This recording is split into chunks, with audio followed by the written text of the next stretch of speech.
recording. Oh, look. Okay. All right, so ready to roll. Hello. We are recording. We are on Facebook Live. We have Kristen Kaczynski and Dr. Karen Duca. We have so many people here today, and lots of our regulars, Arnie Paulson from Edmonton, Marge from Idaho. Who else do we have here today? We have CC Danielle Benji from Washington State. Oh, she's one of our new Montessorians. Fun, exciting.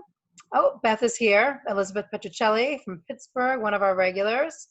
Luann, another regular and bright lifer, is with us. And Bev is here. Hey, Bev. She's another regular. Oh, Maurice here. Maurice, are you back? She's got questions. She wants to hear the latest. Oh, wow. We've got so many people here. This is so awesome. Okay. Elizabeth, who was on as a panelist for a moment, is here from Albuquerque. Megan from Colorado.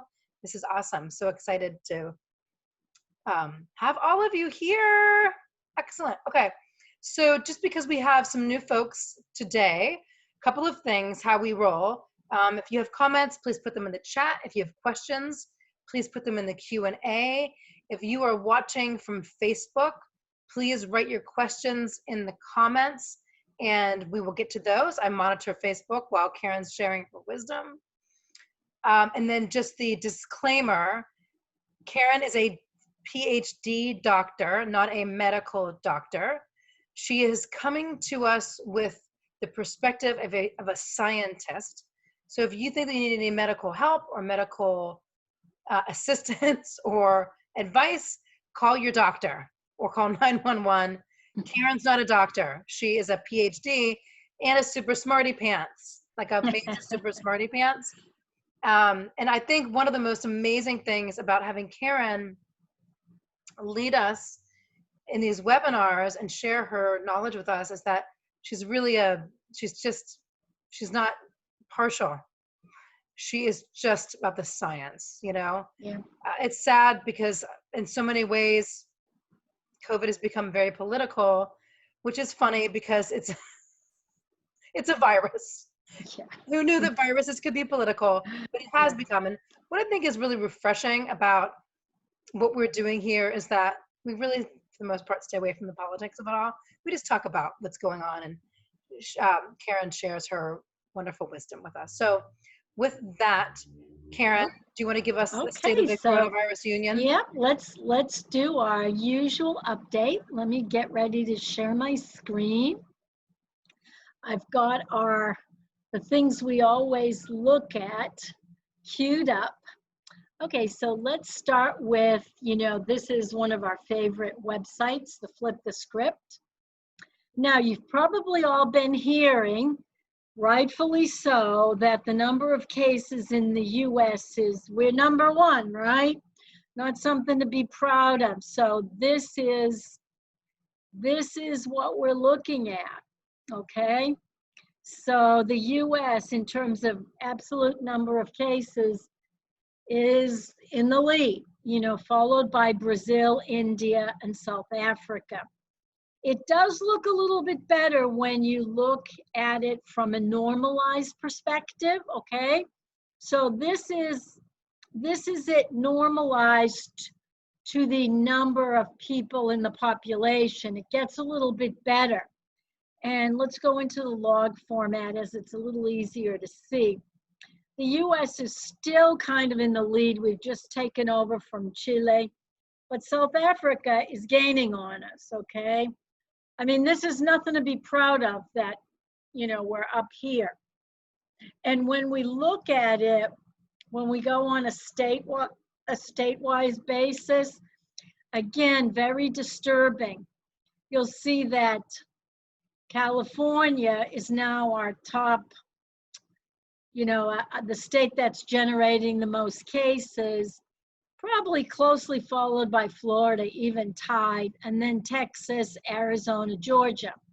Is that normalized as well, Karen, or is nope, that this is not the normalization yet. Okay. That's just the raw number. So when we come down to normalization, which we'll get to in a sec, It's a little bit different, okay? Now we see Arizona at the top, followed by Florida, Louisiana, South Carolina, etc. And California is, you know, quite a bit down. Okay, let's look at it in the log scale. I was also distressed to see my own DC ticking back upwards. Look here, that's where I am in the District of Columbia. So now California is maybe in the top half dozen, but we see Arizona, Florida, Louisiana are higher. Now what's really sad here, what is truly sad is that we had flattened the curve. What that did was buy time to produce PPE and, you know, to get hospitals ready, to have ventilators in place. That was good. We did well. As you can see, we had lockdown and cases were declining. But the reopening wasn't done very well. It didn't take into account how the virus really spread. And as we were saying, now I want you to notice one thing. Compare the slope in the early days of the US. It's pretty sharp, you know, cases are rising, but this slope is even sharper.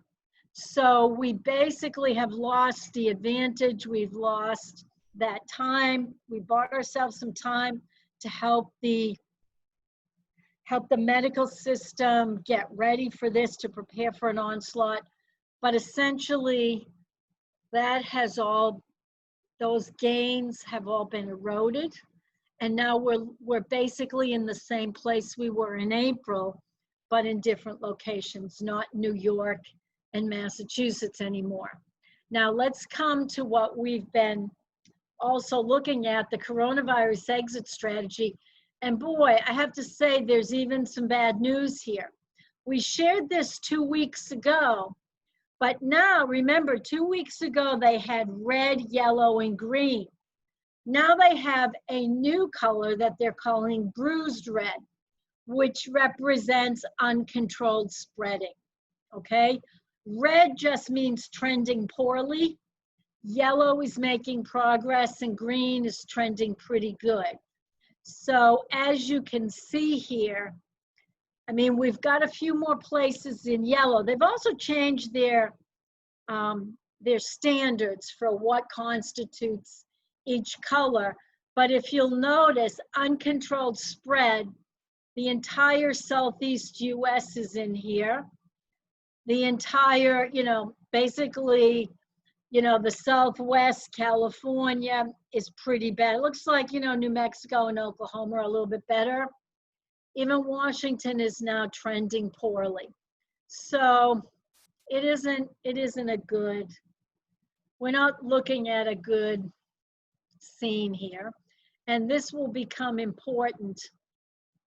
Let's go to. Hey, Karen, I have a question for you. Mm-hmm. When you look up in New England, New York, oh, that's actually New York, Connecticut, is that New Jersey? Right, yeah. Mm-hmm. Are they doing something different? I mean, what's happening there that they're green?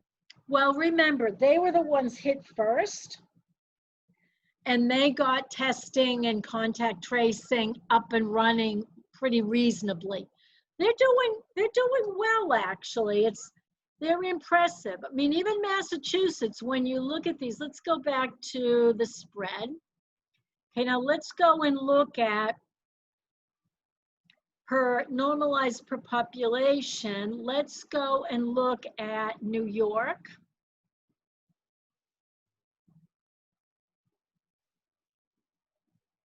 Okay, notice New York, it's not going back up. They've got it somewhat under control.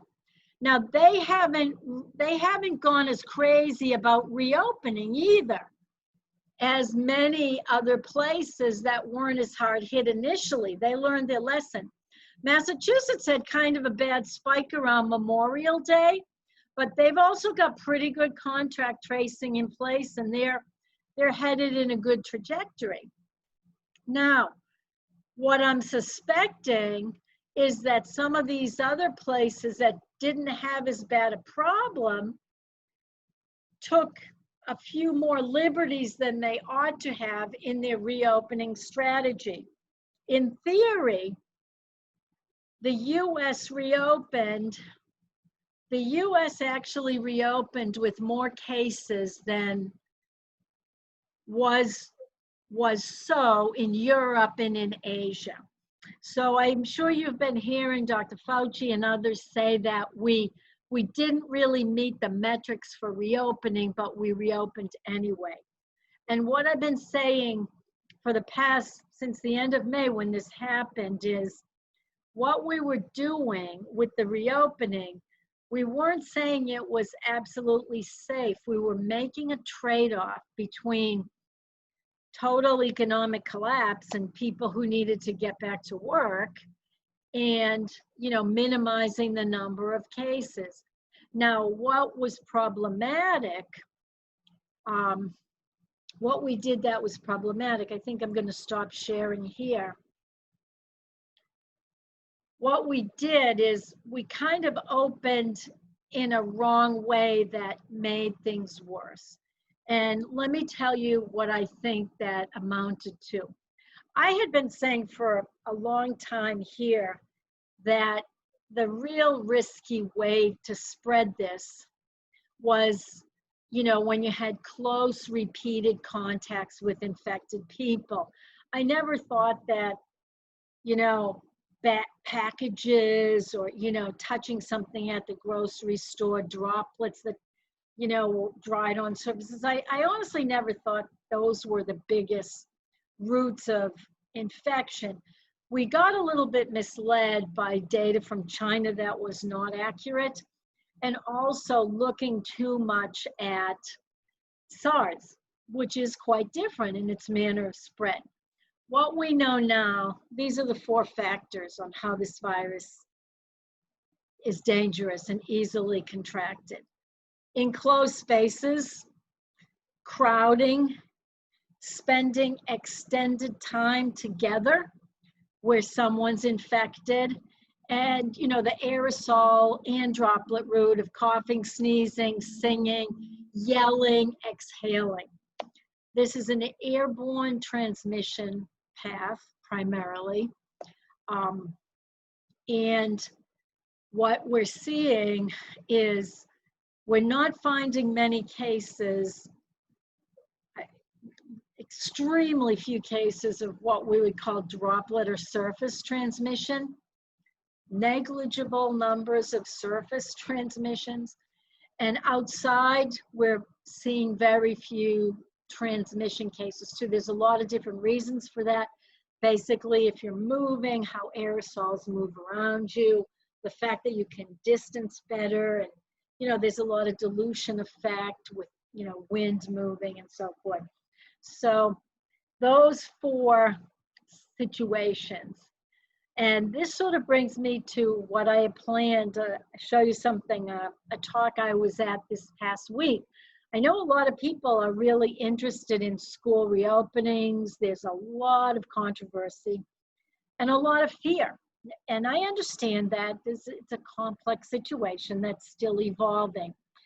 So what I want to show you, I had gone to something that the Department of Education had commissioned. Now, you may or may not realize that the Department of Education has various research centers scattered around in all the regions of the United States where they study research outcomes, etc. And one group was tasked with looking at how to reopen public schools safely, or as safely as possible. Now, I want to make a point because we have a lot of Montessori educators with us today. And this information does not necessarily map perfectly to your schools because, number one, they're a lot smaller. So what the Department of Ed obviously is concerned about is public schools, large public schools, hundreds of kids, where I heard a school superintendent talking this morning. He is in Northern Virginia. And in his school district, you know, they did sort of a back of the envelope calculation with the number of students and the distance between them in their classrooms. And they came up to basically 18 inches between kids when the school is, you know, when all the kids are there.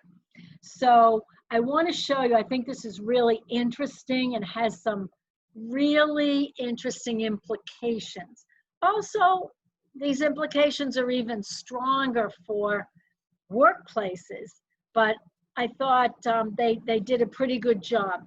And I will be able to share these links. Kristen can send them out to you. But what really interested me most in their talk is they did something called agent-based simulations. And this is something I used to do myself quite a bit when I was an active researcher. They're very good because they don't assume a lot, okay? Now let's look at what this simulation was modeling, okay? It was assuming different grades. They had a kindergarten, a first grade, a fifth grade, and also a high school. So who was in the mix? They had students, they had teachers, and they had administrators. You can see that. Karen, do you think you're sharing the screen right now? Oh, sorry, am I not sharing the screen? No. Oh, sorry, people. That's okay. That's why I'm here. Okay, that's all right. Well, somebody reminded me. Let me get that screen sharing going. Okay, share. Thank you. And I'm sharing now, right? Okay, yep. So let's come back. So these are going to be agent-based simulations, which are really, really excellent. They kind of model what people really do, okay? So here we're seeing in the model, the teachers are red, fifth graders are green, the first graders are orange, and the kindergartners are blue. So they made some assumptions about interactions, like students on buses, students during lunch and recess in the classroom, and teachers and administrators having meetings, okay? Now, they looked at different kinds of scenarios. First one, pretend nothing happened, okay? Just go back to business as usual. Now, scenario B is, okay, business as usual, daily attendance with a bit of precaution. Like maybe let's cut out interclass mixing during recess, and some kids will be masked and teachers will be masked. Now, scenario C is going to school every day with precautions and block scheduling. Obviously, this is only for high schools, right? Or junior highs where they change classrooms. Scenario D, daily attendance with precautions, but the students stay in one classroom and the teachers move about. Now, I'm going to give you a little sneak peek. Scenario A through D are pretty much showing the same outcomes with kids going to school every day, regardless of the level of precaution. It doesn't take long to get you to 5 infected people in the school. Now, here's where we start seeing changes. Scenario E, we divide students into 2 groups and they go to school 2 days a week. Scenario F, we divide students into 2 groups and they go to school for 4 days a week, every other week. And scenario G, students are into 5 groups and each group goes to school 1 day per week. Okay, now it's going to be tough to remember that. So let me just say that A through D are daily attendance and E through F are different scenarios of sporadic attendance. Now, this just is a little background of how many simulations they did, but it was definitely appropriate. Now, here are the results for high schools, and this is what I want you to notice. Notice how this is relative time factor to 5 infections. Now, notice how it says, this is a level 1. This is kind of like a baseline, right? So this means we acted as if nothing had changed. We just went to school as normal. Now, this does not tell you how many you know, how many cases you'll have in a given period of time. It just says that in a certain unit of time, you are going to have 5 infections, right? Mm-hmm. Now, how long that unit of time is depends on how bad the community infection rate is. If it's a community with almost no infections, that unit of time could be 3 months. But what's to compare it to is this here, which is the safest scenario. The students go to school 1 day a week. If it takes 3 months to generate 5 cases, it would take 30 months in this scenario. Wow. Okay, and it would take 15 in these other 2. Now, mind you, what's important here is the relative time from opening the school to when you have 5 infections, which is generally regarded as the signal for when you have to shut down the school and go back to all online. But what's kind of interesting, notice that A through D, these are all daily school attendance. The precautions are minimally helping. You see, they don't do a heck of a lot. Here where the students, this is where students go to school. They're in 2 groups going to school 2 days a week. Here they're going 4 days a week, every other week. And here they're going 1 day a week. Very interesting. Now, here's what's also very, very fascinating. Again, this is high school level. There are 2 things you should notice. The percent of community transmission and the percent of class-based transmission. So doing nothing at all, 32% of infections will come from the community and be brought into the school. 41% will be generated inside the school, and about 20% will be at recess or during lunch break when the kids mix with each other, all right? Now, when you start putting in precautions, like in this series, in the B series, they don't do lunch together. Notice that the community transmission is now 39% and the class is 52, okay? Very interesting. Even when you go to C, we've got 50% community and 43% class. And D, we have 29% class and 57% community. Now, mind you, all these scenarios involve going to school every day. So you're gonna see the community is, let's see, and which ones are the community higher? Okay, only 2 cases here is community transmission higher than classroom-based transmission, okay, out of 4 scenarios. But when you come down to the kids not going to school daily, you'll notice there's a pretty dramatic shift. Wow, that's really significant. Isn't that surprising? These are 80 and 90%, and class transmission is 10 to 12. And here with kids going to school 1 day a week, you're only seeing 4%. New York State has opted for this scenario, okay? New York State has opted for sending kids to school twice in a week, okay?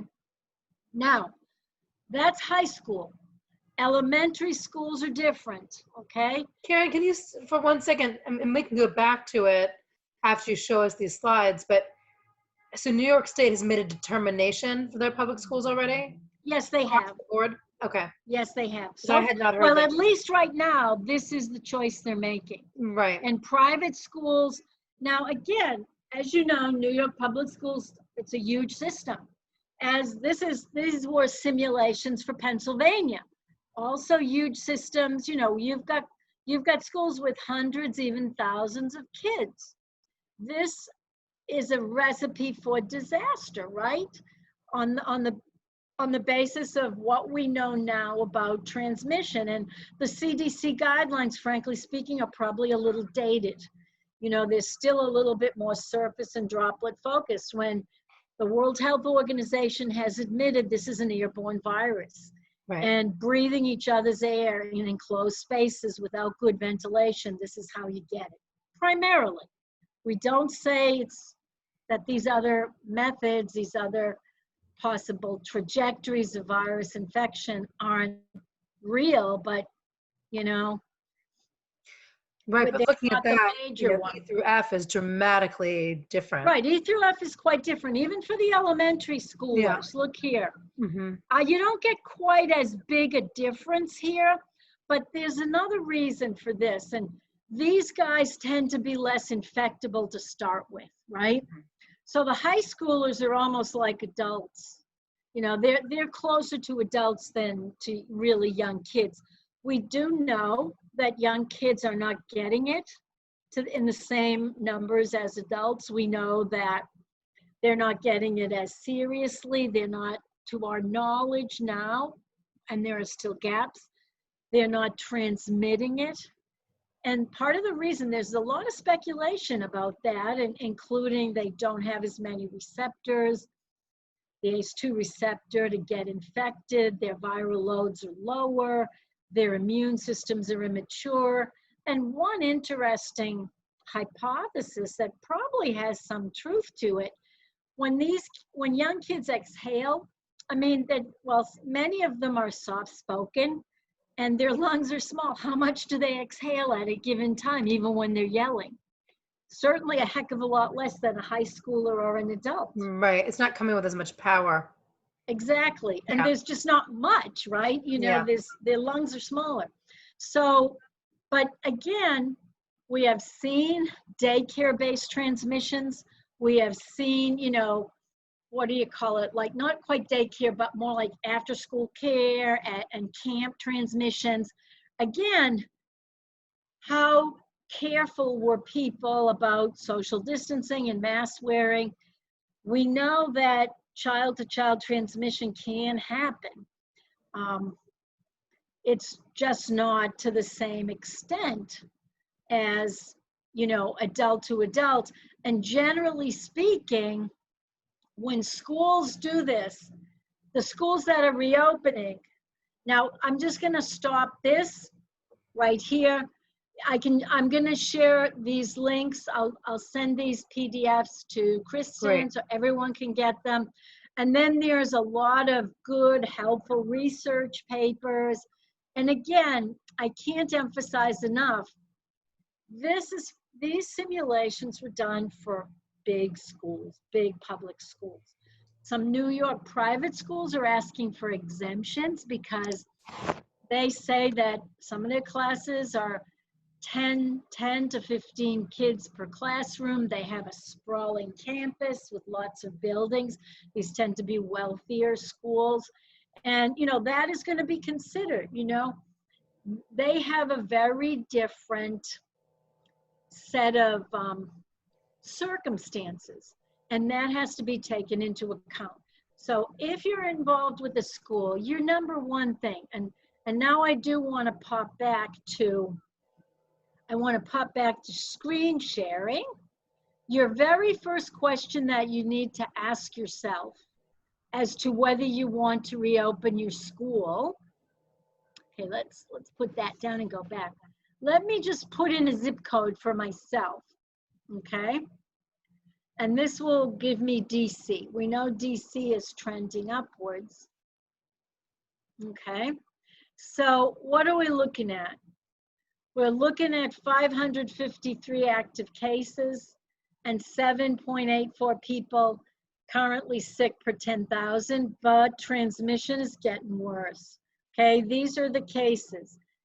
So this is the kind of thing, like no matter what size school you're in, let me try to put in a Massachusetts zip code. Okay, now this is where some of my family members live in Massachusetts, Norfolk County, south of Boston. So they're doing better, okay? They've got 4 people sick per 10,000 people, 289 active cases, and they're getting a little bit worse too, okay?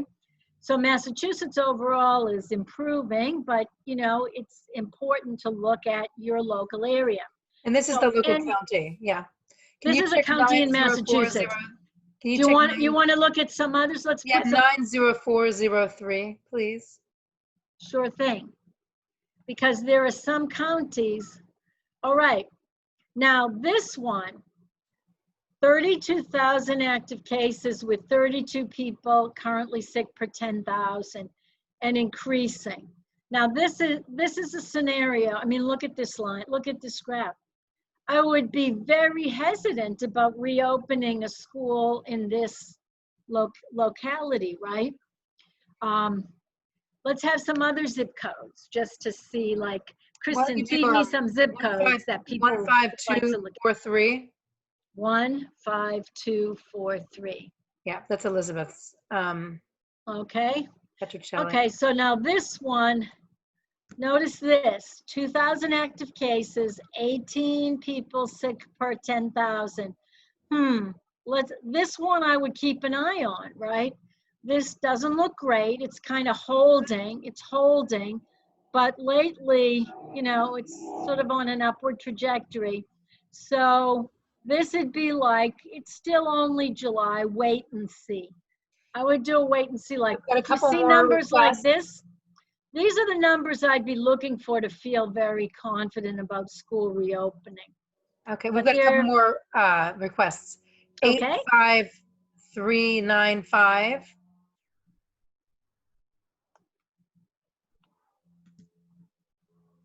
Okay, wow, this is bad. Okay. This is Arizona. Yeah, now this is a place, Arizona is our worst case scenario right now. And, you know, looking at this, your county is still, you know, okay, it has always been high, going back even to June 13th. It's always had a few problems. This one, again, increasing and getting worse. Not a place I'd be rushing to reopen schools. More numbers? We've got some more zips, Karen. Okay, let's go. Danielle Benj is asking for 98664.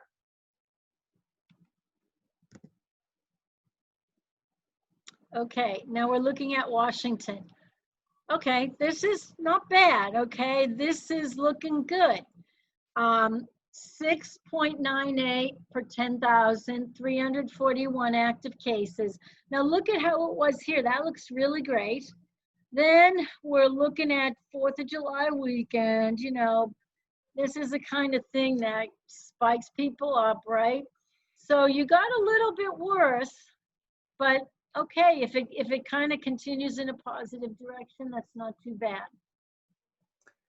Okay.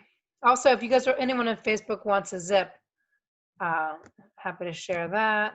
And I want you to see, you can go to covidnearme.org and just put in anything you want. Let's do a couple more just for kicks, and then we can move on. So, Marisa, we already did 90403. Can you check 80439? That's Megan Phillips.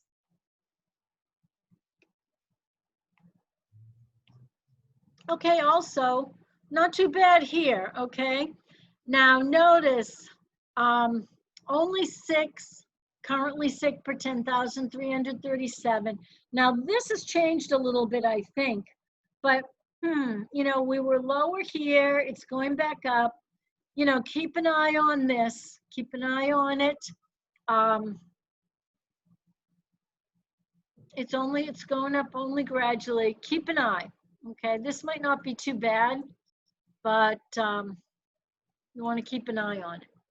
Okay, let's do one last one, and then you guys can, I'll send you the link so you can check yourselves. Emily's asking for 60605, which is south of Chicago. Okay. Okay, so we're looking at about 5,000 active cases. Yeah, very small trend upwards. That, you know, these are the total cases. The green are the active. Okay, but now notice these things are always a different thing, okay? Right now it's 10 currently sick per 10,000 people. That's not too bad. But you know, they're saying the transmission is decreasing and getting better. depending on how long your moving average is going. I'd be keeping an eye on this because it seems to be jumping upwards. There's a couple of spikes. I mean, these two spikes here in early July, this is, I think, the July 4th and getting ready for July 4th. You definitely tend to see that. But, you know, this is borderline. I'd be kind of careful, you know, looking at this one. Okay, right, that's a good one. So that would be my first stop, is look at how much local infectivity there is. So this is just the first, you know, that COVID near me, it's just kind of like the recent trends and something's going up. I mean, when you're looking at 2, 3, 4 cases per 10,000, I don't worry too much. But again, it really you have to judge against the population density in your area. You know, just, there's a lot of things to look at. And another thing to look at, and that was at the other site. Let's go back here. Another thing, sharing screen one last time actually. Let's go back to this one. Now, here's other things to do, okay? If you're in one of these bruise or red states, you've really got to think twice, okay? If you're in these yellow states or a green state, probably gonna be okay. Just really take a look at your locality, okay? Now, there's something more you can look at, okay? When you get to your locality, look at the COVID plus positivity rates. All right, now these bruiser states, Alabama, 15%, Arizona, 27% and increasing. Okay. Now let's look at a good one. Karen, what is the COVID plus rate? Can you please explain that to us? The COVID positivity rate during a test. That's okay? test positivity. Test positivity. Got it. Okay. Okay. So when what it should be, okay, Alaska, 1.3%. That's what it should be, because people who go for a test, the majority should be negative. But when you're getting positivity rates huge, you know, out of the single digits, you're really in trouble, okay? Because namely, people don't go for it, right? Okay, people don't go for testing. You know, a lot of people are never going to show up. So you're missing a lot of cases. And those who do show up, when you're seeing positivity rates this high, the reality of how much infection there is going to be much higher than what you think it is. Now let's look at Arizona's in bad shape, huh? In Florida. Oh, Arizona's not looking good. California's getting better. At least it's single digit and increasing though. Colorado 6, Connecticut 1, and decreasing. Good job, Connecticut. DC about 2%, but increasing. We're on the rise. Hawaii 2%. You know, like the bruiser states, these are the ones, you know, where the infection is out of control and almost all the ICUs are swamped. Louisiana's a bad place now. Again, that's 9.6 and increasing. Mississippi, about 19%. So again, this is what to look at. These are sort of the things you want to see, okay? Now, this is the 14-day trend. Wow, Alabama, you're not doing well, okay? And this is the last 14 days of COVID positive cases, percent, you know, and how, like, again, this doesn't upset me as much. Like, there's a target testing rate that the states wanted to achieve. Most of them are achieving it, but that rate is too small if you're seeing test positivity rates this high. This is also something to worry about. When 80% of ICU beds are occupied, you've got a real problem. We're starting to stress the healthcare system again. I hate to say it, but we are almost back at where we were in April in terms of the healthcare system under pressure, but it's different healthcare systems now. It's not New York, it's different places. But we didn't, I mean, our problem is we just don't have a coordinated national response. It's very fragmented, very piecemeal, and this has to change. I mean, even looking at Europe, I want to also say that Europe reopened its schools in a staged manner. They started with the youngsters, the elementary kids who were safer. But I gotta say, their levels of virus were way, way lower than anywhere in the United States now, okay? So you can start to look at other countries for guidance. I think the simulations were actually quite helpful. They're not quite as true for small schools that can social distance. And there's also something small schools can do called podding, where it's the same people together all the time. And if you can get buy-in from parents to really be careful in their behavior and be very responsive if something should happen and keep the school informed, you can probably get away with things, you know, a few things that maybe a public school can't get away with. And That's one of the things, I'm sorry, that's one of the things Elizabeth Petruccelli and I were talking about, is that, you know, in a community, especially like a Montessori community where there's a real consciousness about community, and that the school is really an extension of the family, where you can really get the buy-in from the parents to all, you know, make agreements, so to speak, about how they're going to act outside the school environment and what they're going to bring in. So there's a real power to that. I even think, while we're talking about it, at Adrian's school, my son's school, he's 12, it's a small Catholic school. And I think even in that environment, it's probably likely that we can get more community buy-in as to how we're going to all agree to behave outside of. And how large is the school, like in total? Well, approximately. There's 2 schools, so it's on one campus, but separate buildings. There's actually a high school and an elementary school. And the elementary schools numbers are lower this year because of the virus, as I think a lot of private schools will be. But I think probably last year was something like 260, something like that for TK to 8. Okay. And the high school? Do you know the high school? Probably around 400, 350. Yeah, that's still pretty large. Okay, those are still pretty large. That's a pretty large amount. Again, there are questions to ask. Can some instruction be outdoors? How many people per classroom? There's an estimate that 25% of teachers are in at-risk categories for COVID. 25%.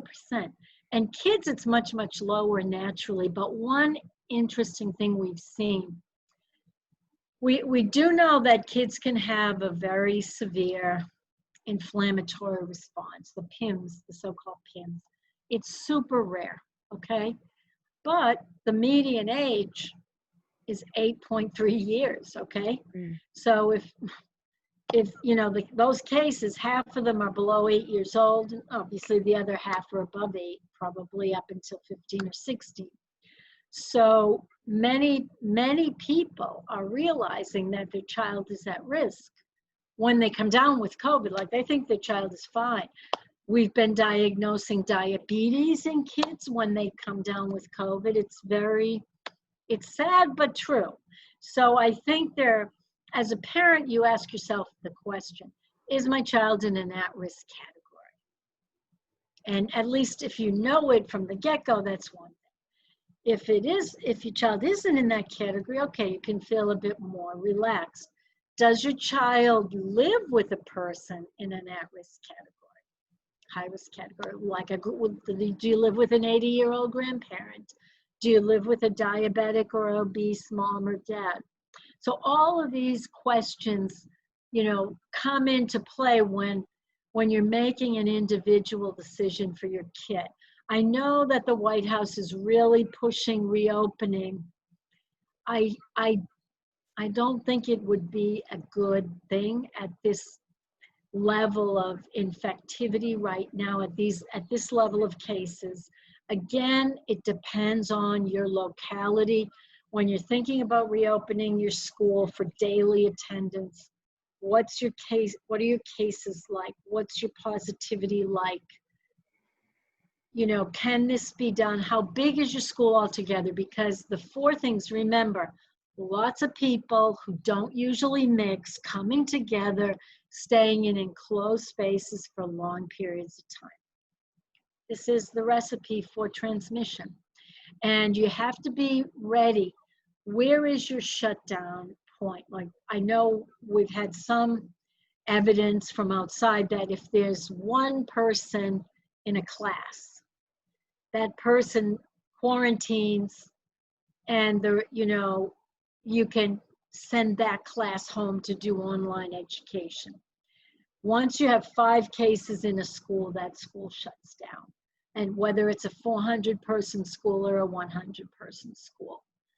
I mean, obviously, if it's a 100-person school, you might be shutting down before you reach 5 cases.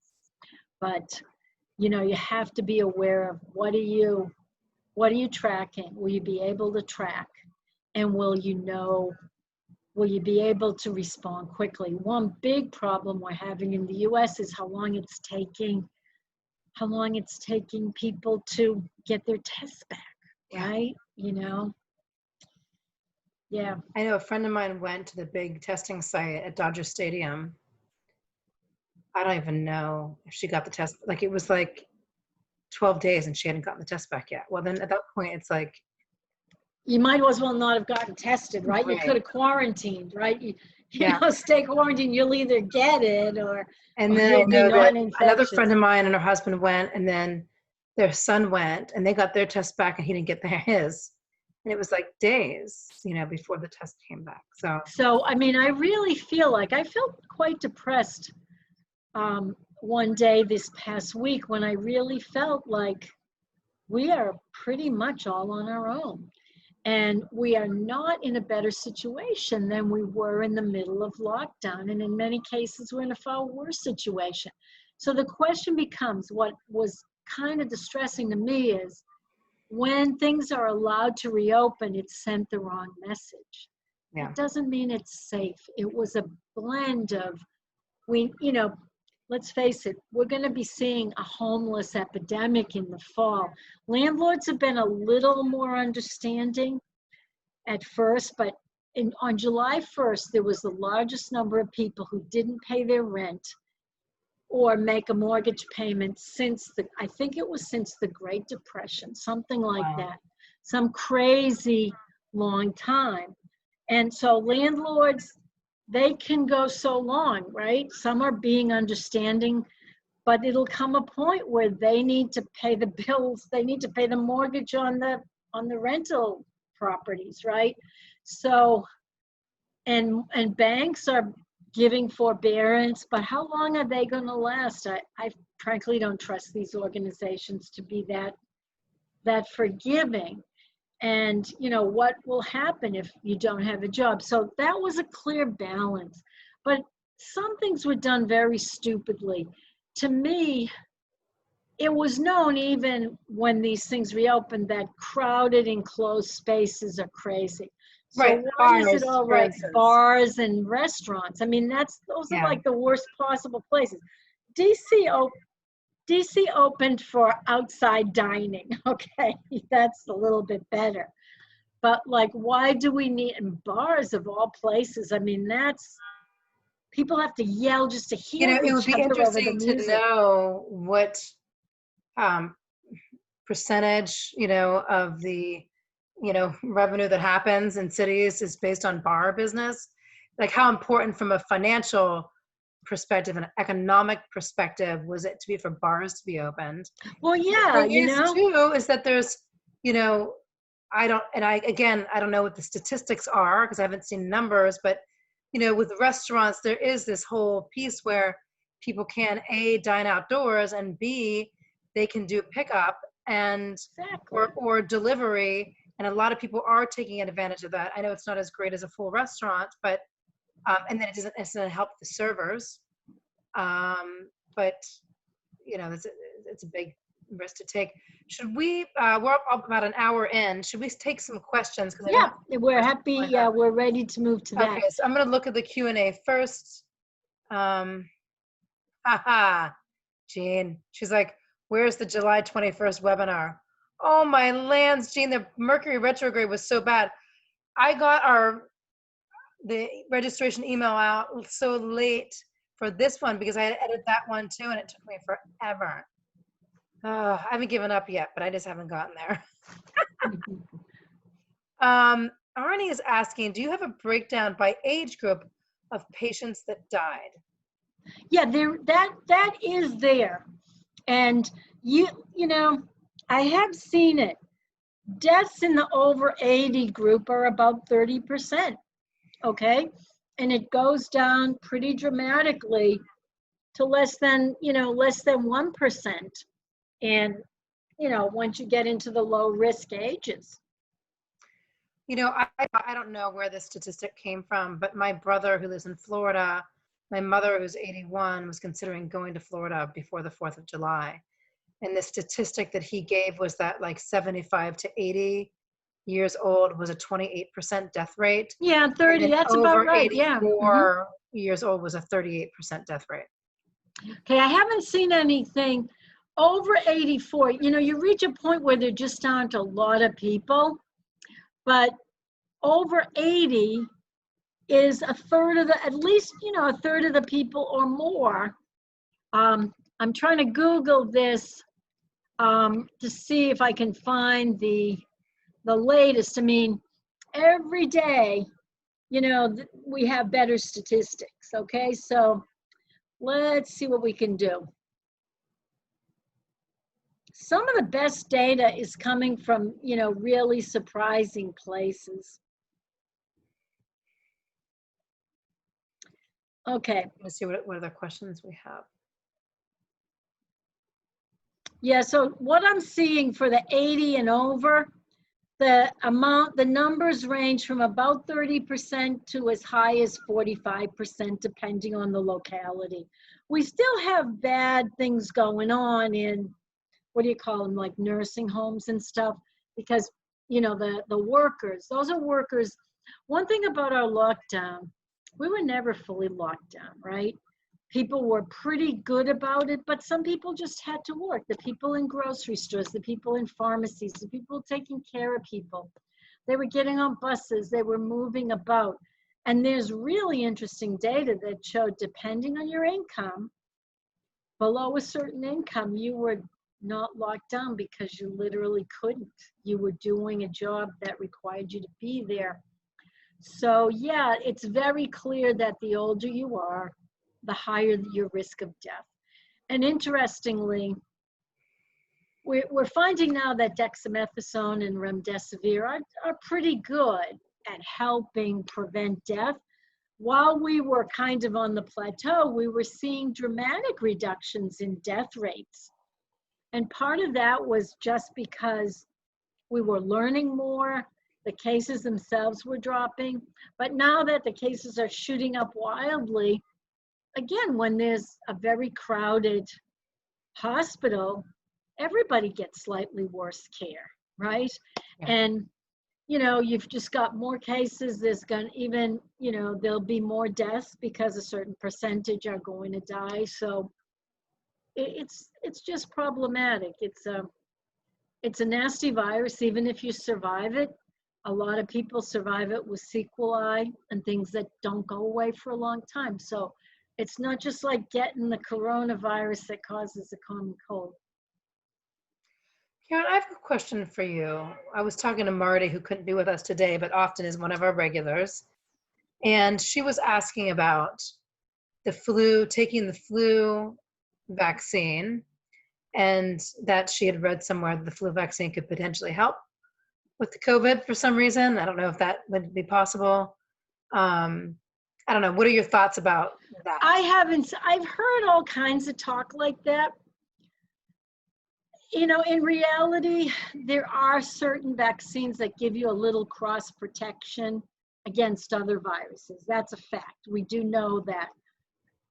We don't know if a coronavirus vaccine is going to give you protection against coronavirus, right?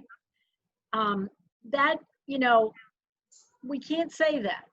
Anybody making that hypothesis is just spouting a theory, frankly. The vaccine candidates are looking promising.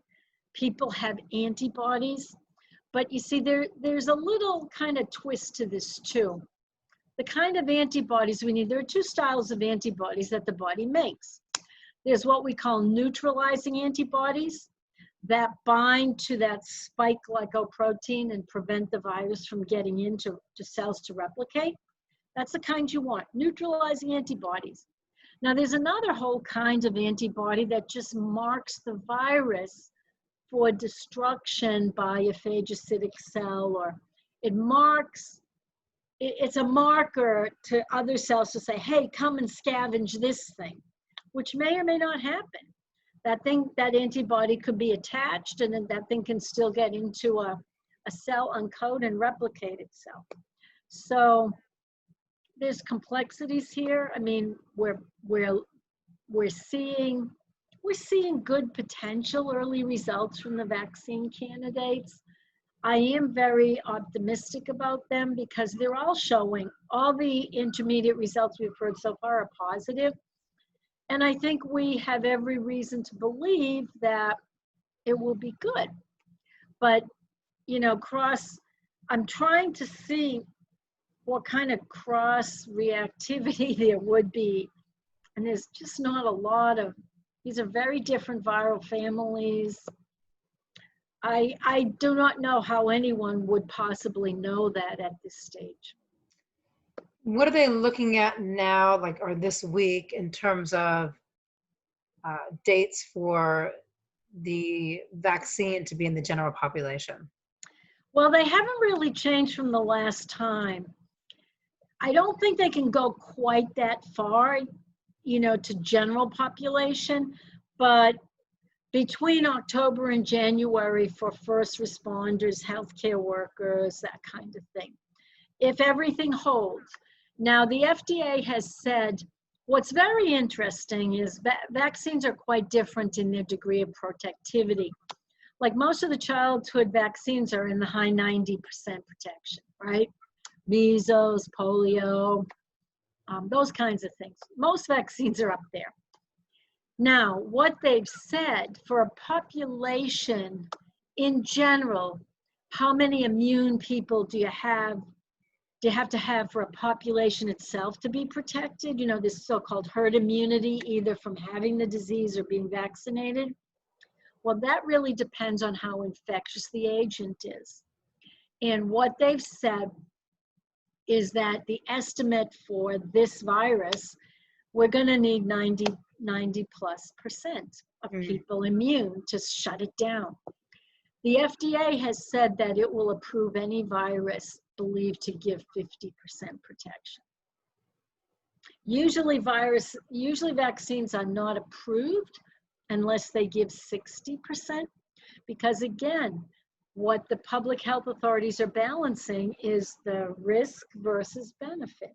And if you've only got a 60% effective virus with potential side effects, you know, most of the vaccines that are being produced are being made with more modern technologies that have less of a potential to cause problems than some of the older ones. Not the Chinese vaccine.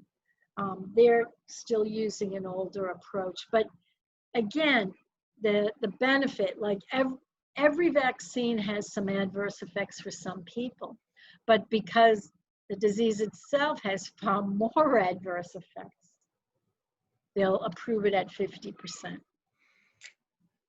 So I have a question that I was also thinking about when Marty was talking about the flu vaccine. You know, typically we see that the flu begins in the fall and then ends in the spring, right? Usually, yeah. So why is that? And why, and I know that for a long time we talked about on these webinars that, you know, about this possibility that the heat would stop the spread of the virus, and we've clearly found that that's not the case. Well, but here's what I'm thinking. What if heat is giving us some help? Then the fall is going to be frightening, okay? Well, again, the flu is not as infectious as this virus. and heat does matter. What we've seen about this virus, the flu is also interesting in that, you know, the flu transmits in different ways from this one, and it isn't as infectious to start with.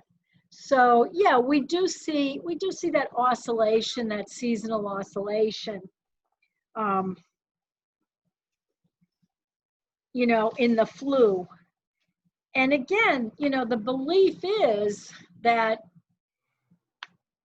you know, heat, you know, those kinds of things do matter, and people are outside more. They're the type of people who are infected are outside more. Remember, the flu hurts kids a lot more than coronavirus is appearing to.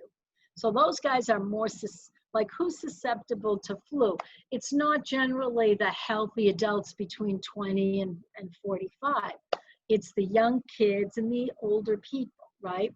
And when the young kids are going outside and it's hot, you know, you sort of see things go down.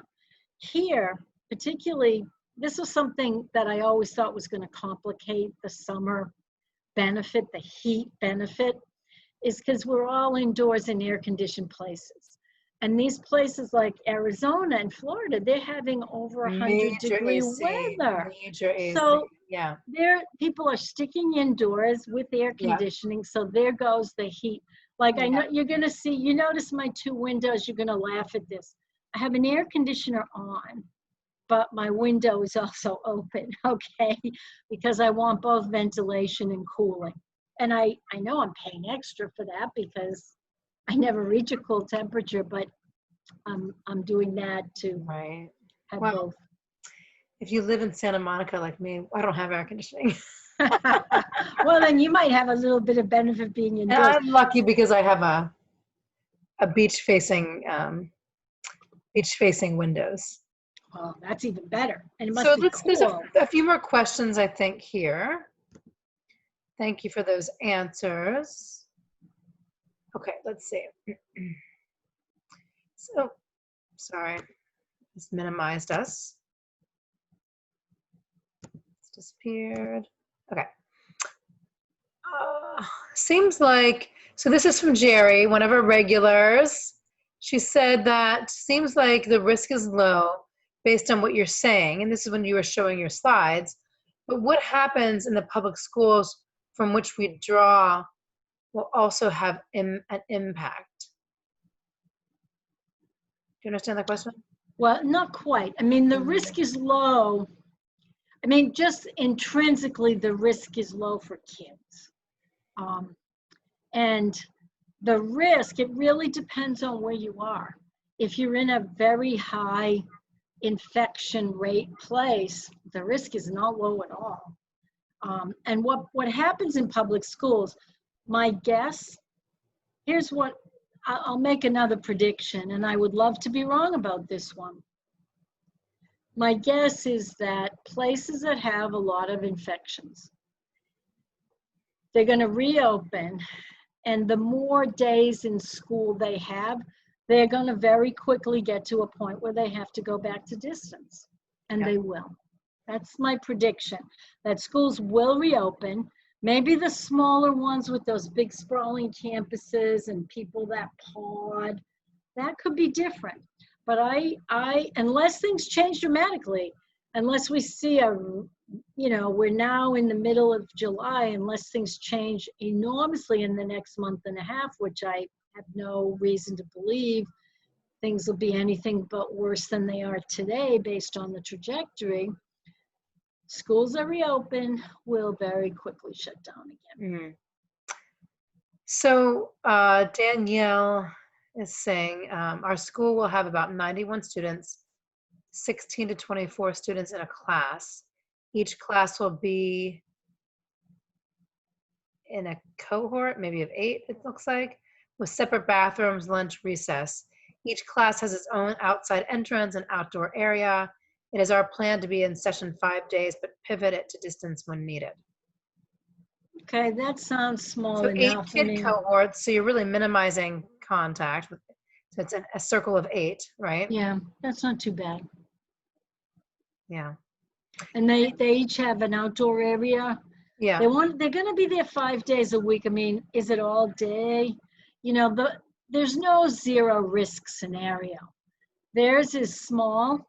How big is the classroom? How's its ventilation? These are the kinds of questions to ask yourself. You know, Yeah, Danielle, I just looked above. She's from Washington State, so at some point it's gonna get cold, right? Are the kids masking? How Yeah. old are the kids?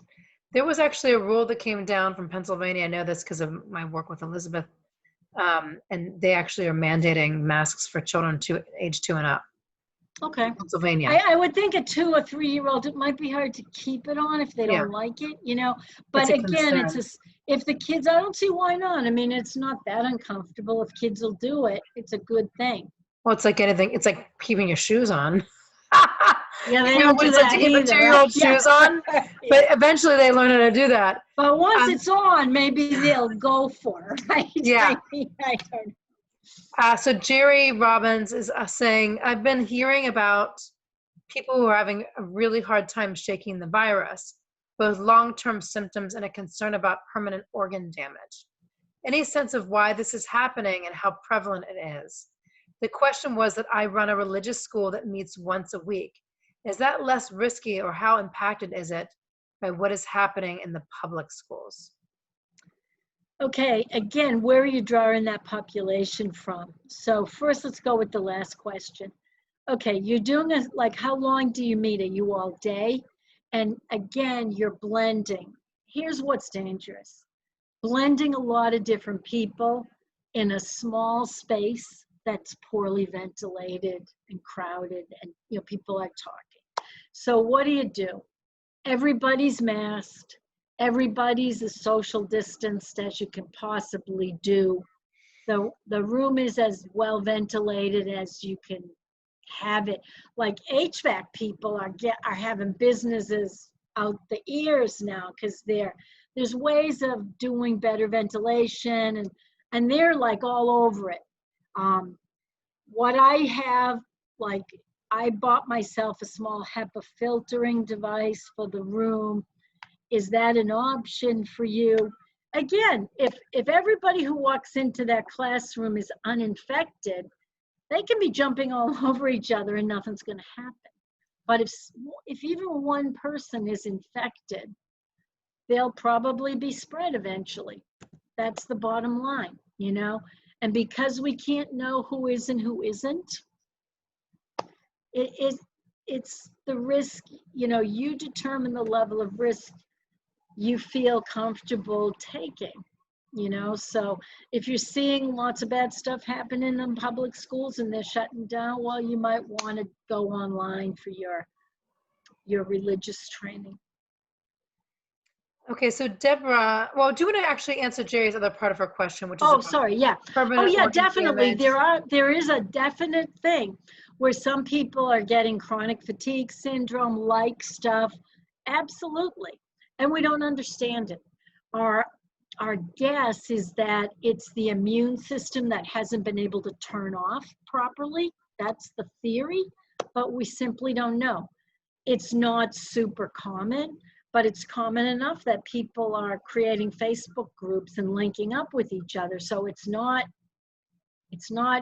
1 in a million. It's significant. And we're seeing permanent organ damage. Absolutely. We're seeing people in their 20s getting on lists for double lung transplants. Absolutely. There's a lot of blood clotting that we're seeing, a lot of unusual things. And again, how common are these extreme presentations? Not that common, but you know, it's like you could be one, I suppose. You know, there's no promise that anyone will survive it or get totally over it, right? So It's like you just never know, right? If you're the one that will get struck by lightning. exactly. You Like, know, you can get the mild case and you're better in 2 weeks and you're back. I mean, look at some of the people on TV like Brooke Baldwin and all those people.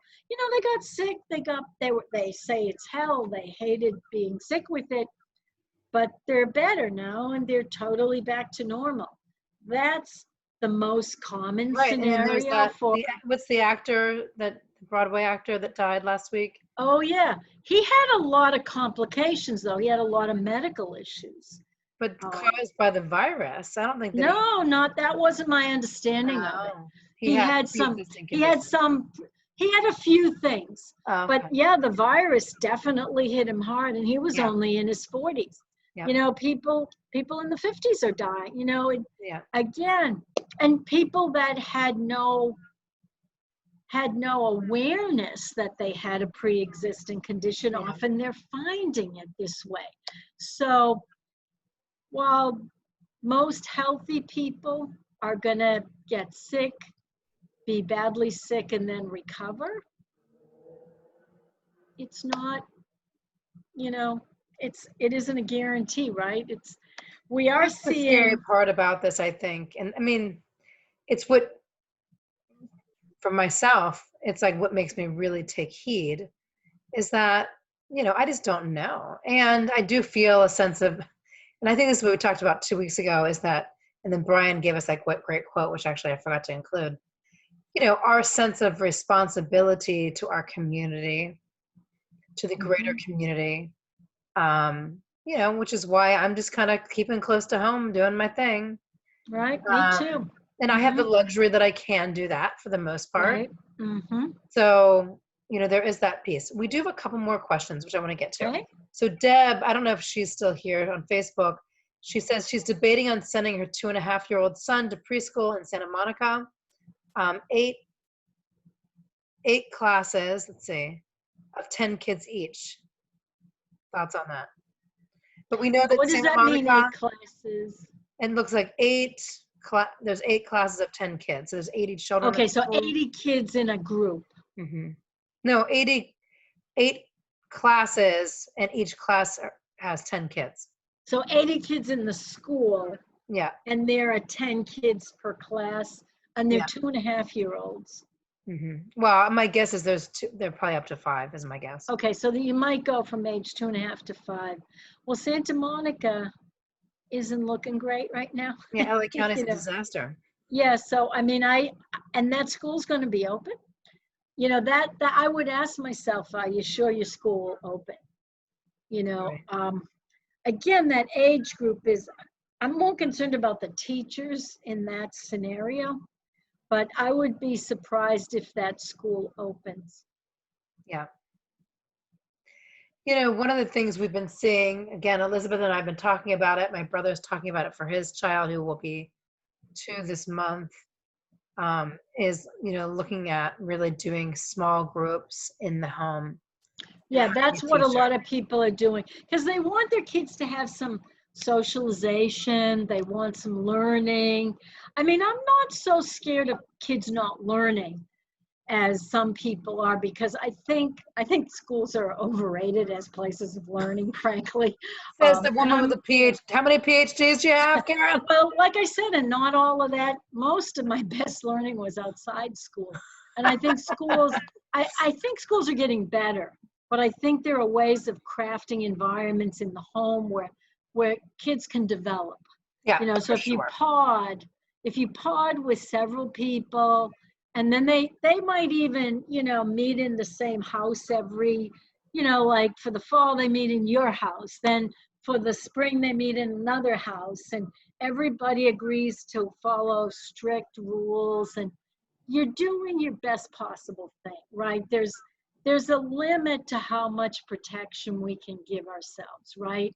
I mean, I know everybody wants to open the schools. There's a few unknowns. We really don't know how much kids will spread the infection. We have reason to believe that the younger it goes, the less they're going to spread it. But we're going to learn. I mean, because schools are going to open in a lot of places, and a lot of places they're going to go 5 days a week. So once we start learning from that, but if we haven't done better than where we're at today in terms of local cases, I mean, New York, I feel a lot better about. You saw how low their caseload is, and they're only doing 2 days a week of school. Now, there's a lot of business complaints because many parents still can't work when they have to be home 3 days a week. I've even considered making my home a pod for maybe a few kids whose parents need to work. And like they can go in the back room and do their studies and stuff like that. But I really want to insist that we're all going to mask. Their parents, I understand they need to go to work, but they'll be as safe as they can. So it's something I've been considering. But yeah, I would look at it that way. I don't think in places where the virus is not under control, I don't feel many school scenarios are very safe. It's good information. I know that's hard for our It's hard to Montessori teachers accept, to you know, hear, and our parents, Montessori directors to hear, but totally, you know. it's hard And for me as a parent to hear that, yeah, you know. definitely, you But it know, actually but just gave me an idea. I thought maybe that's a thought. I don't know how many other parents are here that have relatively young children. My son's 12. And, you know, this last spring, he just did school at home by himself. But maybe if there's one other family that wants to sort of have some agreements that the kids yeah, could trade off, so at least they could be in a room together learning together, that might be mhm. a more stimulating, interesting, dynamic environment than to be all alone, you know? Well, this is it. And people are also saying there are other good things school does for kids. And in Massachusetts, there was a figure that was upsetting. Child abuse is detected mostly in schools. Yeah. And child abuse reports are down 50%. Yeah. And it's not that child abuse isn't happening. It's just it's probably not happening being more. seen by, it might be more, but Yeah. the teachers aren't seeing it and reporting it. And you know, there are social reasons for kids to be together. I mean, I know a lot of them are very savvy and they're Zooming each other and WhatsApping each other. Okay, it's a backup plan, right? Yeah. And I think if we really see, I don't have a great reason to believe that kids cannot transmit this virus at all. Our evidence shows us they aren't the main transmitters, but they're certainly not going to be zero. So how much they do transmit, we're going to learn this when the schools open, right? Yeah. Especially the schools opening 5 days a week. So we'll have data. And we will be able, like though anyone who reopens a school anywhere has to have a plan for what is the trigger for shutting down again.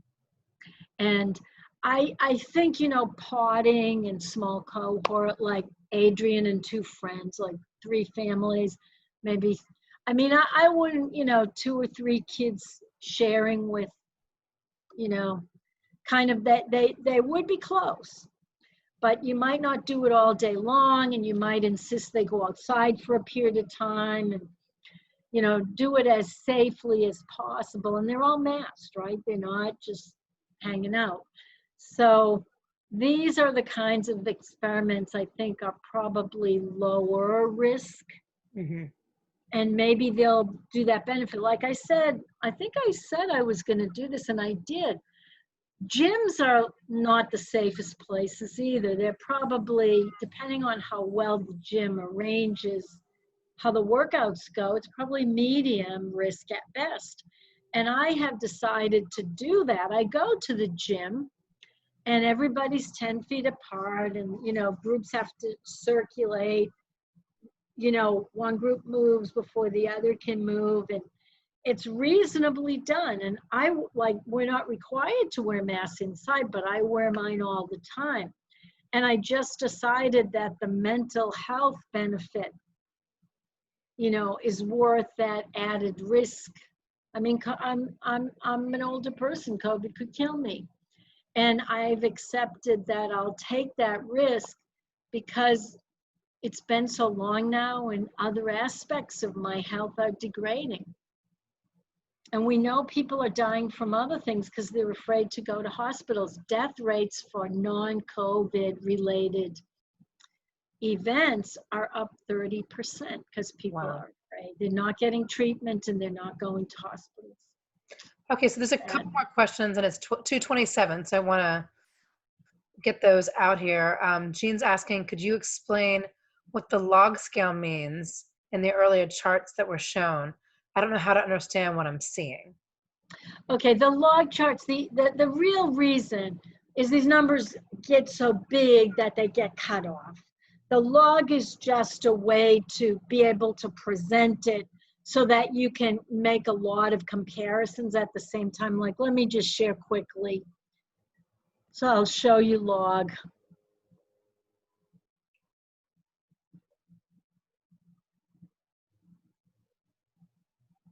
Okay, so here we have, this is normalized by population. Now this one is okay because it's not going off the charts, right?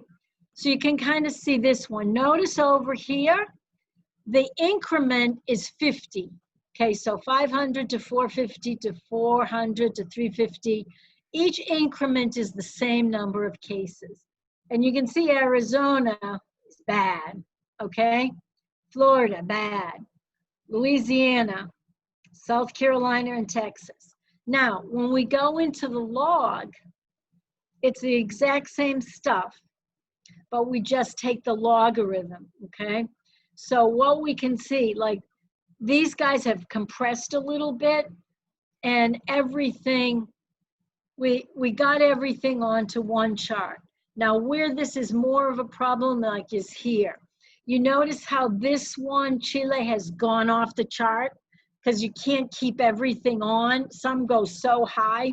So the purpose of doing the logarithm is so we can get everything onto one. Even with that, it's still going off. They should fix that. But notice how the sizes are no longer the same. This represents a difference between 50 and 100. This represents a difference between 10 and 50, so 40. This is a difference of 5, right? So it's essentially the same data, but we don't have as much of this going off the top. You can look at it either way. Okay. Good explanation. And there's one more question. Kelly Buchanan is asking, what do you think a safe amount of children would be for each classroom in the pod model? Each child will have at least 50 square feet, as most Montessori classrooms naturally provide. More details, 3 to 6-year-olds, 3-hour sessions, 10 to 12 kids and 2 teachers, no contact with other classrooms in the program. Okay, that's a pretty safe scenario. I mean, that's what we would call a lower risk, okay? And what were the ages again, 3 to 6? Okay, and 50 square feet per individual kiddo? Yep. Okay, and there's two teachers wandering about. Yep. They have how's the ventilation in the place? Can windows be open? Kelly, can you answer in the chat what the ventilation's like? Because that's key. And also probably key is, are they masking, right, Karen? Right, yeah, I'm assuming masking. Looking to see if Kelly told us where she's from.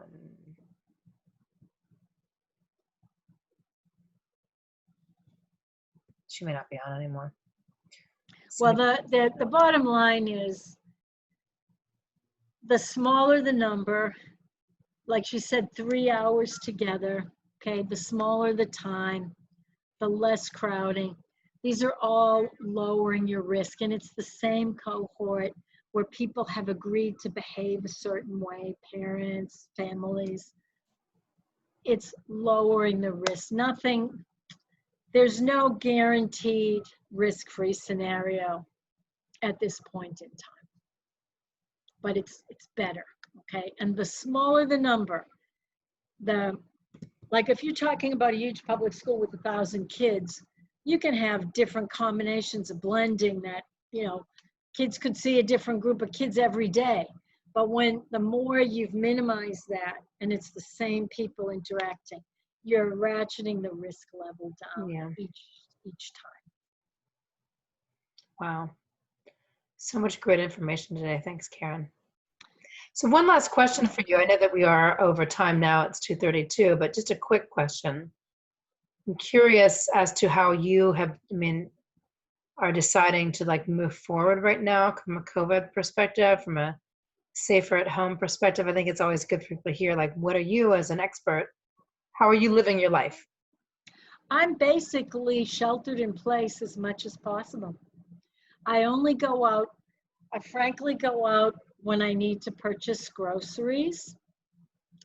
I'm going out, like I said, I go to my gym now, but I go to the gym. I wear a mask throughout the activities, and I never go to any class except the first one because there's no virus left over from the previous evening. It's gone. And if there's an infected person there, like that person will leave aerosols. But if I go to the third class of the day and there's one infected person in each class, then there's 3 times the number of aerosols. So I only go to the first available class. So I've made that decision that I just need to start boosting my mental health a certain way. I may start taking a walk down by the river. It's not very many people. But yeah, I don't see much difference between now and April. So I'm doing that. I do try to do takeout from my local haunts to support them. Some are shutting down, some are going bankrupt. I've already seen that. They're gone now, and I feel for that. So that's what I'm doing. Luckily, I don't have kids. I mean, I don't have to worry about sending someone to school.